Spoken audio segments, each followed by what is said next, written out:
I like to think that my workflow on the SP404 and sampling in general is very simple but efficient. And as I'm kind of embarking on this journey with other devices like the Novation Circuit, I thought I would kind of go through my simple workflow with the SP404 Mark II. So the first thing that I wanted to talk about is organization. So the first thing is, of course, organization of library. Now, library organization, of course, starts with the SD card and, of course, how things are organized in the SP404. So on my library, I have different folders. I have basses, I have drums, I have samples that already kind of put together. Other sections like samples that needs to be chopped, or like full songs that I can eventually like chop and then kind of take different sections. And then I have different things like percussions, have things for like live looping. So yes, live looping, samples, just different folders for different instruments, drums, and this sort of thing. So the next organization is, of course, organization of banks. The SP404 has 10 banks with 16 pads that can hold, I think, up to 16 minutes of sample each, which kind of gives you a lot of room to do different things. But for me, the way I kind of organize my banks on the SP404 is that I primarily focus on two main, I guess you can say, anchors. My bank A and F, which is the first bank, and my bank E and G are always the same. So for example, on this one, on bank A, I mostly have percussions, and then of course on bank F, I also have percussion. So these are like the main percussion that I'm going to use. And then on the last kind of bank anchor point, I usually have vocals, and then on the bank J, it's the same thing. I have samples, vocals, kind of little sprinkle here and there. And the way I kind of organize this, I think this was also important, is that the first four pads are usually kicks. So 13 until 16, all kicks, all kicks. And then the next four pads, so 9 till 12, oral claps, snares, and these sort of things. And then 5 until 8 or hi-hats. And then 1 until 4 are like percussions and these sort of things. This kind of gives me a little bit of kind of idea where I'm looking for when I'm trying to find something in a hurry. And then on kind of the middle bank, so like J until D, these are mostly like samples. I kind of have, I used to have like an organization where the first B and the G are like musical samples, or like chords and stuff like this. And then G and H are mostly basses. I still do kind of use these every now and then, but I kind of lost track of this after a while. But like I said, the main important is bank A and E, or E and J. One thing about the pad organization, and reason why I have the kicks and the snares and the hi-hats and these sort of things at a specific placements in the bank, is that in one of kind of many things, but in one video of mine where I did like some live performances, I was lost on where the kick was because I was trying to kind of mute, unmute, and different things. This structure kind of came out of that I need these things to be here and nowhere else. Also, past the kind of organization is sequencing. On a device like the SP404, the sequencing and the sequencer is very important. And I personally believe that the SP404 sequencer has a lot to offer. So on the SP404 Mark II, you have mostly two sequencers. You have the TR record mode, and then you have the kind of, I guess, normal record mode or real-time recorder. The cool thing is also you can combine both of them. So for instance, I'll go to the TR record mode. I'll record something kind of simple.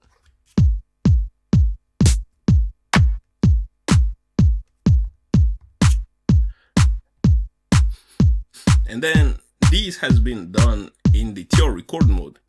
But then I would like to continue in like real time.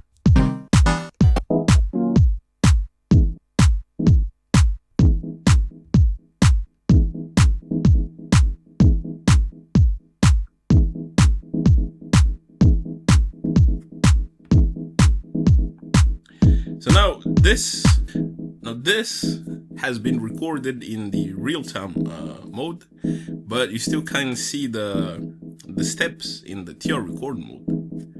You can easily do things other than 4 to the floor stuff, or you can even nudge the elements here every now and then, kind of move things here and there. But as I'm kind of seeing stuff like the Novation Circuit sequencer, I do think that the SP404 sequencer is fairly kind of unique to the SP404. Although there are some features that might differ, like randomness or stuff like this, I think the SP404 sequencer is pretty solid. Alright, so another thing also that I do on the SP404 is when you try to kind of put things together, like start somewhere. If I have my sample, I don't really know where to take the whole thing, because I don't necessarily start with a BPM in mind in most cases. So if I hear something, I try to kind of let what I heard kind of dictate where things are going. And the way I kind of do this is with a pitch. So for instance, have this sample. So I don't really know where this is going. So what I do is I go into chromatic mode, and then I try to kind of see how fast the sample I like.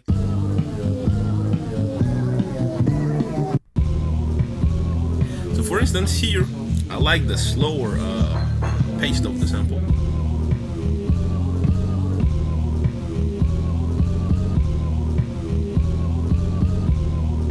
So then this of course means kind of a lower tone sample, a slower beat, and these sort of things. But this is kind of, for me, one of the first step when I start to make something and I have a sample.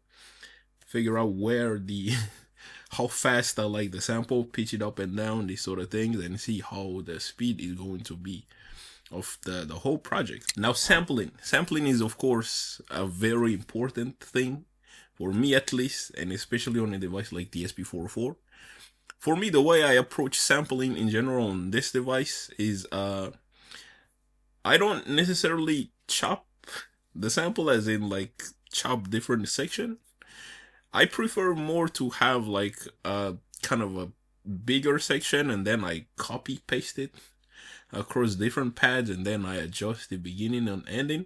Alright, so for instance, I have this sample right here, and instead of going into shift and then chop and then assigning different chops, instead what I did was I have this, I copied it here, here, and here, and then different kind of variation here and there.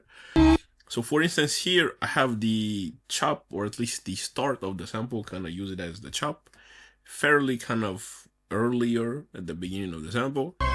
Here is a little bit kind of at the end, and then here is at the very end of the sample, and then different kind of variation having in the middle and these sort of things. So for me, this kind of allows me, I guess, a non-destructive way of kind of sampling. Of course, this can perhaps take some memories and storage on the device, because chopping the sample makes the whole sample lighter, shorter.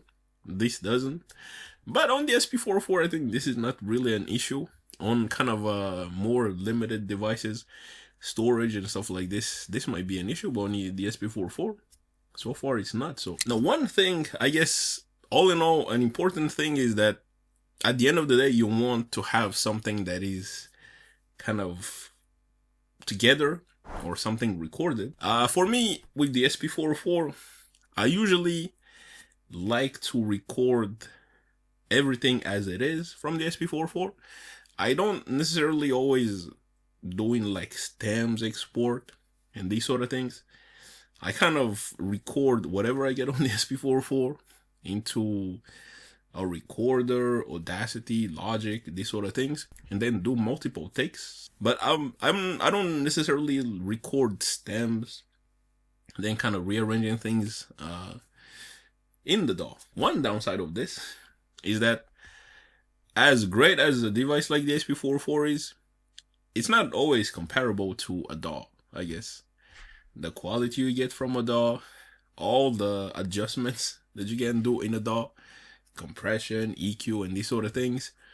On a device like this, it's relatively limited. You can only add so many things on individual samples, pads, and also only so many things on the master, as opposed to in a DAW, you can single out every tracks and add EQ, compressor on this, all sort of things, and then on another track, blah blah.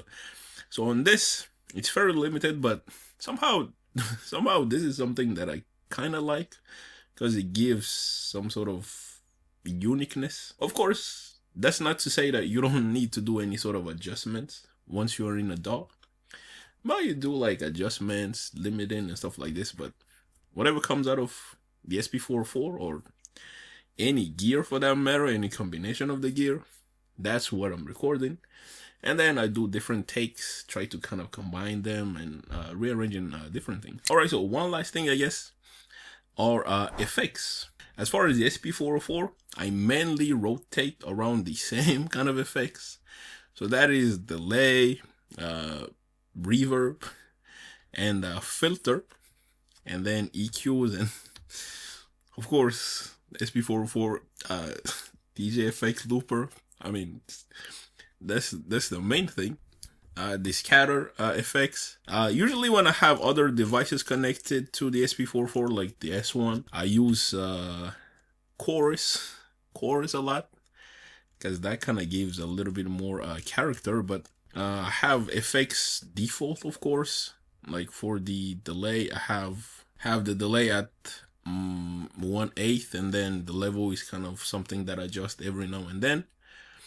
And then, of course, low pass and high pass filter, these sort of things. As far as the master effects, I prefer having the separated effects, because I never really found myself in a way that I needed to combine all 4 effects in chain.